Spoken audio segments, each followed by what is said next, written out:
J Holmes and പ്രോപ്പർട്ടീസിൻ്റെ മറ്റൊരു വീഡിയോയിലേക്ക് നിങ്ങൾക്ക് എല്ലാവർക്കും സ്വാഗതം. എറണാകുളം ജില്ലയിൽ കാക്കനാട് നിന്ന് അല്പം മാറി തേവക്കൽ ജംഗ്ഷനിൽ നിന്നും ഏകദേശം 1 കിലോമീറ്റർ മാറി കാക്കനാട് ഇൻഫോ പാർക്കിൽ നിന്നും 3 കിലോമീറ്റർ മാത്രം മാറി 5 സെൻറ്റ് സ്ഥലവും 2100 സ്ക്വയർ ഫീറ്റുള്ള ടാർ റോഡ് ഫ്രണ്ടേജോട് കൂടി വരുന്ന ഒരു വീടാണ് ജെ ഹോംസ് ആൻഡ് പ്രോപ്പർട്ടീസ് ഇന്ന് നിങ്ങളെ പരിചയപ്പെടുത്തുന്നത്.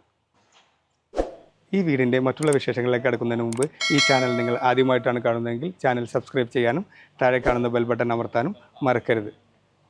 ഇവിടെ ഗേറ്റ് വരുന്നത് സ്ലൈഡിങ്ങിലും ഫോൾഡിങ്ങിലും തുറക്കാവുന്ന രീതിയിലുള്ള ഗേറ്റാണ് ഇവിടെ വന്നിരിക്കുന്നത്. കൂടാതെ നമുക്ക് ഒരു ഈസി ആയിട്ട് ഒരു 4-5 വാഹനം വരെ ഈസി ആയിട്ട് പാർക്ക് ചെയ്യാവുന്ന രീതിയിലാണ് ഇവിടെ കാർ പോർച്ചിനുള്ള സ്പേസ് ഇട്ടിരിക്കുന്നത്.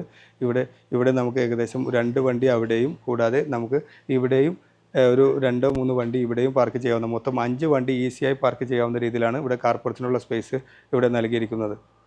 കൂടാതെ ഇവിടെ ആർട്ടിഫിഷ്യൽ നമ്മുടെ ബ്രാങ്കുലർ സ്റ്റോണുകളും കട്ടകളും എല്ലാം നൽകി ഇവിടെ മുറ്റം നമുക്ക് നല്ല മനോഹരമാക്കി നൽകിയിരിക്കുന്നു. കൂടാതെ നമുക്ക് ഇവിടെ 2 കിണറാണ് ഉള്ളത്. ഒന്ന് ബോർവെല്ലായിട്ടുള്ള കിണറും കൂടാതെ ഓപ്പൺ വെല്ലമായിട്ടുള്ള കിണറും നമുക്കിവിടെ അവൈലബിൾ ആയിട്ടുണ്ട്.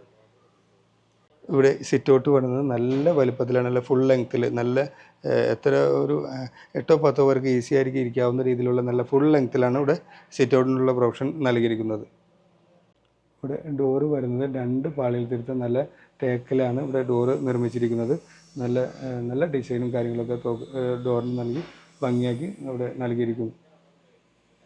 ഇവിടെ വീടിൻ്റെ അകത്തേക്ക് പ്രവേശിക്കുമ്പോൾ നല്ല വലുപ്പത്തിലുള്ള നല്ല ലിവിങ് സ്പേസാണ് ഇവിടെ നൽകിയിരിക്കുന്നത്. കൂടാതെ നമുക്ക് മനോഹരമായൊരു TV യൂണിറ്റും വലിയ TV വരെയും വയ്ക്കാവുന്ന രീതിയിലുള്ള മനോഹരമായ TV യൂണിറ്റ് ഇവിടെ നൽകിയിരിക്കുന്നു. കൂടാതെ നമുക്ക് നല്ല ഫാൾസിലും വർക്കുകളൊക്കെ ഇവിടെയും നൽകിയിരിക്കുന്നു. ഇവിടെ ലിവിങ് സ്പേസിൽ നിന്നും നമ്മൾ നേരെ ഇവിടെ വരുന്നത് നല്ല വിശാലമായ ഡൈനിങ് സ്പേസാണ്. ഡൈനിങ് സ്പേസിൽ നമുക്ക് 8-10 പേർക്ക് ഈസി ആയിരുന്ന് ഭക്ഷണം കഴിക്കാവുന്ന രീതിയിലുള്ള നല്ല വലുപ്പത്തിലാണ് ഇവിടെ ഡൈനിങ് സ്പേസ് ഇവിടെ സെറ്റ് ചെയ്തിരിക്കുന്നത്. കൂടാതെ നമുക്ക് സൈഡിലേക്ക് മാറ്റി നല്ലൊരു വാഷ് ബേസിൻ കൗണ്ടർ കൂടി ഇവിടെ നൽകിയിരിക്കുന്നു. വാഷ് ബേസിൻ കൗണ്ടറിൻ്റെ അടിയിൽ നല്ല സ്റ്റോറേജ് സ്പേസും നമുക്കിവിടെ ലഭ്യമാണ്. ഇവിടെ കിച്ചൺ വരുന്നത് ഒരു ഓപ്പൺ കൺസെപ്റ്റിൽ തന്നെയാണ് ഇവിടെ കിച്ചൺ വരുന്നത്. നല്ല ഹാങ്ങിങ് ലൈറ്റുകളൊക്കെ ഇവിടെ നൽകിയിരിക്കുന്നു. കൂടാതെ നല്ല മുകളിലും താഴെയും നല്ല രീതിയിലുള്ള 3 സ്റ്റെപ്പായിട്ട് നല്ല രീതിയിലുള്ള വലിയ കബോർഡ് വർക്കുകളൊക്കെ ഇവിടെ നൽകി ഭംഗിയാക്കിയിരിക്കുന്നു. കൂടാതെ സെപ്പറേഷനായിട്ട് നമുക്കിവിടെ ഒരു കിച്ചണിൻ്റെ സ്പേസ്, വർക്ക് ഏരിയ സ്പേസ് മാതിരി ഇവിടെയും വരുന്നുണ്ട്. ഇതും നല്ല കബോർഡ് വർക്കുകളൊക്കെ മുകളിലും താഴെയും നല്ല കബോർഡ് വർക്കുകളും സ്റ്റോറേജ് സ്പേസൊക്കെ ഇവിടെയും നൽകിയിരിക്കുന്നു. ഇവിടെ നിന്നും നമ്മൾ നേരെ പ്രവേശിക്കുന്നത് താഴത്തെ നിലയിലുള്ള ഒരു ബെഡ്റൂമിലേക്കാണ്. ബെഡ്റൂമും നല്ല വലിപ്പത്തിലാണ് ബെഡ്റൂം ഇവിടെ നൽകിയിരിക്കുന്നത്. കൂടാതെ സൈഡിലേക്ക് മാറി നല്ല കബോർഡ് വർക്കുകളും ഇവിടെ നൽകിയിരിക്കുന്നു. കബോർഡ് വർക്കുകൾ ചെയ്തിരിക്കുന്നത് മൾട്ടിവുഡിലാണ്. ഈ ബെഡ്റൂമിനും നല്ല അറ്റാച്ച്ഡ് ബാത്റൂമോട് കൂടിയാണ് വരുന്നത്. ഈ ബാത്റൂം നല്ല വലുപ്പത്തിലാണ് ഇവിടെ നൽകിയിരിക്കുന്നത്. കൂടാതെ നല്ല മനോഹരമായ ടൈലുകളും ഇവിടെ നൽകിയിരിക്കുന്നു. കൂടാതെ ഒരു ചെറിയ വാഷ് ബേസിൻ ഇവിടെ നൽകിയിരിക്കുന്നു. ഇവിടെ നിന്നും നമ്മൾ നേരെ പ്രവേശിക്കുന്നത് താഴത്തെ നിലയിൽ തന്നെയുള്ള മറ്റൊരു ബെഡ്റൂമിലേക്കാണ്. ഈ ബെഡ്റൂം ഒരു മീഡിയം വലുപ്പത്തിലുള്ള ബെഡ്റൂമാണ്. കൂടാതെ നമുക്ക് ചെറിയ രീതിയിലുള്ള കബോർഡ് വർക്കുകളും ഇവിടെ നൽകിയിരിക്കുന്നു. കൂടാതെ ഫാൾസിലെ ലൈറ്റുകളൊക്കെ ഇവിടെയും നൽകിയിരിക്കുന്നു. ഈ ബെഡ്റൂമും അറ്റാച്ച്ഡ് ബാത്റൂമോട് കൂടിയാണ് വരുന്നത്. നല്ല വലുപ്പത്തിലുള്ള ബാത്റൂമാണ് ഇവിടെ നൽകിയിരിക്കുന്നത്. കൂടാതെ നമുക്ക് സൈഡിലേക്ക് മാറി നല്ലൊരു ചെറിയൊരു വാഷ് ബേസിൻ കൂടി നമുക്ക് ഇവിടെ ഈ ബാത്റൂമിൽ ലഭ്യമായിട്ടുള്ളതാണ്. ഇവിടെ ഡൈനിങ്ങിൽ നിന്നാണ് മുകളിലേക്കുള്ള സ്റ്റെപ്പുകൾ നൽകിയിരിക്കുന്നത്. ഇവിടെ ഫുഡ് പാനലുള്ള ഹാൻഡിലുകളൊക്കെയാണ് ഇവിടെ നൽകിയിരിക്കുന്നത്. കൂടാതെ സ്ക്വയർ ട്യൂബും നൽകി ഹാൻഡിലുകളൊക്കെ നല്ല മനോഹരമാക്കി ഇവിടെ നൽകിയിരിക്കുന്നു. കൂടാതെ നമുക്ക് ഗ്രാനൈറ്റാണ് സ്റ്റെപ്പിനുള്ള ഇത് വരുന്നത്. കൂടാതെ ബോർഡറായിട്ട് നമുക്ക് ടൈലുകളും ആണ് ഇവിടെ വരുന്നത്. കൂടാതെ നല്ല വെളിച്ചം കിട്ടുന്നതിനായിട്ട് നമുക്ക് ഒരു പർഗോളയും ഇവിടെ നൽകിയിരിക്കുന്നു.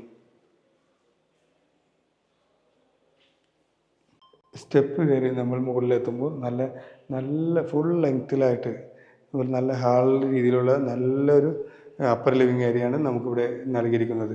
കൂടാതെ സൈഡിലേക്ക് മാറി നമുക്കിവിടെ നല്ല ഒരു TV യൂണിറ്റൊക്കെ ഇവിടെ വരുന്നുണ്ട്. കൂടാതെ ചെറിയ രീതിയിലുള്ള ഫാൾസിലും വർക്കുകളൊക്കെ ഇവിടെയും നൽകിയിരിക്കുന്നു. കൂടാതെ നമുക്കൊരു നല്ല ഹാങ്ങിങ് ലൈറ്റും ഇവിടെ വരുന്നുണ്ട്. ഇവിടെ നിന്നും നമ്മൾ നേരെ പ്രവേശിക്കുന്നത് മുകളിലെ നിലയിലുള്ള ഒരു ബെഡ്റൂമിലേക്കാണ്. ഈ ബെഡ്റൂമും നല്ല വലുപ്പത്തിലാണ് ഇവിടെ നൽകിയിരിക്കുന്നത്. കൂടാതെ ഇവിടെയും നല്ല കബോർഡ് വർക്കുകളൊക്കെ സൈഡിലേക്ക് മാറി നല്ല കബോർഡ് വർക്കുകളും ഇവിടെ നൽകിയിരിക്കുന്നു. ഈ ബെഡ്റൂമും അറ്റാച്ച്ഡ് ബാത്റൂമോട് കൂടിയാണ് വരുന്നത്. കൂടാതെ നല്ല വലുപ്പത്തിലാണ് ഈ ബാത്റൂം വരുന്നത്. കൂടാതെ കൺസീൽഡ് ആയിട്ടുള്ള ക്ലോസറ്റും കാര്യങ്ങളൊക്കെയാണ് ഇവിടെ നമുക്കിവിടെ ലഭ്യമാകുന്നത്. കൂടാതെ നമുക്ക് ഈ ഒരു ചെറിയ വാഷ് ബേസിൻ കൗണ്ടർ കൂടി ഇവിടെ നൽകിയിരിക്കുന്നു. ഇവിടെ നിന്നും നമ്മൾ നേരെ പ്രവേശിക്കുന്നത് മുകളിലുള്ള മറ്റൊരു ബെഡ്റൂമിലേക്കാണ്. ഈ ബെഡ്റൂമും നല്ല വലുപ്പത്തിലാണ് ഇവിടെ നൽകിയിരിക്കുന്നത്. കൂടാതെ ചെറിയ ഫാൾ ലൈറ്റുകളൊക്കെ ഇവിടെയും നൽകിയിരിക്കുന്നു. ഈ ബെഡ്റൂമും അറ്റാച്ച്ഡ് ബാത്റൂമോട് കൂടിയാണ് വരുന്നത്. ബാത്റൂം ഒരു മീഡിയം വലുപ്പത്തിലാണ് ഇവിടെ നൽകിയിരിക്കുന്നത്. കൂടാതെ ഇവിടെ ഒരു ചെറിയ വാഷ് ബേസിനും ഇവിടെ സൈഡിലേക്ക് മാറി നമുക്കിവിടെ നൽകിയിരിക്കുന്നു. ഇവിടെ നിന്നും നമ്മൾ നേരെ പ്രവേശിക്കുന്നത് ഒരു യൂട്ടിലിറ്റി സ്പേസിലേക്കാണ്. യൂട്ടിലിറ്റി സ്പേസ് ഇവിടെ നല്ല വലുപ്പത്തിലാണ് ഇവിടെ നൽകിയിരിക്കുന്നത്. കൂടാതെ ഇവിടെ വാഷിംഗ് മെഷീനുള്ള പ്രൊവിഷനൊക്കെ ഇവിടെയും നൽകിയിരിക്കുന്നു. 5 സെൻറ്റ് സ്ഥലവും 4 ബെഡ്റൂം 4 അറ്റാച്ച്ഡ് ബാത്റൂമും കൂടാതെ ഒരു യൂട്ടിലിറ്റി സ്പേസുള്ള ഈ വീടിന് ഓണർ ചോദിക്കുന്ന വില 1,10,00,000 രൂപയാണ്. വില തികച്ചും നെഗോഷ്യബിളാണ്.